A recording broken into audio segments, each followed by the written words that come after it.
ইউনূসের ফাঁসি বাংলার মাটিতে হবে সাধারণ আইনেই। সে একজন জবরদখলকারী, সংবিধান লঙ্ঘন করে ক্ষমতা দখল করেছে। একজন রক্তচুষা মানুষ, একজন সুদের ব্যবসায়ী মানুষ, যিনি এই দেশের ল অ্যান্ড অর্ডার সিচুয়েশনকে ধ্বংস করে দিয়েছেন। কে এই ষড়যন্ত্রকারী কুনি লন্ডনে আসবেন, আমরা সবাই যার যার অবস্থান থেকে আমরা তাকে প্রতিহত করব। আজকে বাংলাদেশের পুলিশ বাহিনীকে ৩২০০ পুলিশকে হত্যা করেছে এই রেজিম মোহাম্মদ ইউনূসের নেতৃত্বে। এবং আমরা কি দেখতে পেয়েছি, আমাদের আওয়ামী লীগের, যুবলীগের, ছাত্রলীগের আমাদের ভাই বোনদেরকে প্রায় ১২০০কে তারা হত্যা করে ফেলেছে। বাড়িঘর লুটপাট, জাতির পিতার বাড়ি ৩২ নম্বরে আগুন দিয়েছে। এই মোহাম্মদ ইউনূস প্যারিস থেকে ৫ তারিখের পরে নির্দেশনা দিয়েছিল বঙ্গবন্ধু কন্যা শেখ হাসিনাকে হত্যার জন্য, বঙ্গবন্ধুর কনিষ্ঠ কন্যা আমাদের অভিভাবক সদ্য শেখ রেহানাকে হত্যা করার জন্য।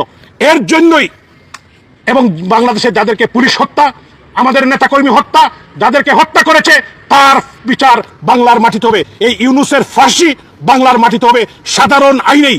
সে একজন জবরদখলকারী, সংবিধান লঙ্ঘন করে ক্ষমতা দখল করেছে এবং মানুষ খুন, হত্যা, রাহাজানি, মানুষের বাড়ি ঘরে আগুন, লুণ্ঠন এবং চাঁদাবাজি সহ সবই এরা করছে।